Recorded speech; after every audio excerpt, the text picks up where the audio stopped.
जो है वो पाकिस्तान कर रहा है, जिसके नतीजे में जो है आतशबाजी हो रही है। ओपनिंग सेरेमनी 2025 चैंपियंस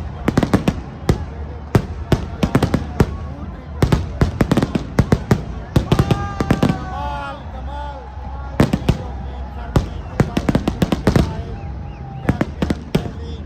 ये देखिए जो है अवाम का बड़ा जमीर है। ये कितनी खूबसूरत तरीके से जो है ये आतशबाजी हो रही है, बहुत ही मज़ा आ रहा है, आवाम खूब इंजॉय कर रही है। इस तरह की वीडियो देखने के लिए आप मेरे यूट्यूब चैनल पर मेरी फैमिली का हिस्सा बने। इंशाल्लाह मैं हर रोज़ एक नई लोकेशन पर एक नई इन्फॉर्मेशन के साथ एक नई शख्सियत के साथ आपको मिलवाऊंगा। ये देखिए जी दोबारा लाइटें जो है वो ऑन हो गई हैं स्टेडियम की। बहुत ही खूबसूरत तरीके से जो है आतशबाजी हुई है ग्राउंड के अंदर। बहुत ही जारहाना तरीके से जो है ओपनिंग सेरेमनी का आगाज़ किया जा रहा है। पाकिस्तान में इंटरनेशनल क्रिकेट 2025 में ICC चैंपियन ट्रॉफी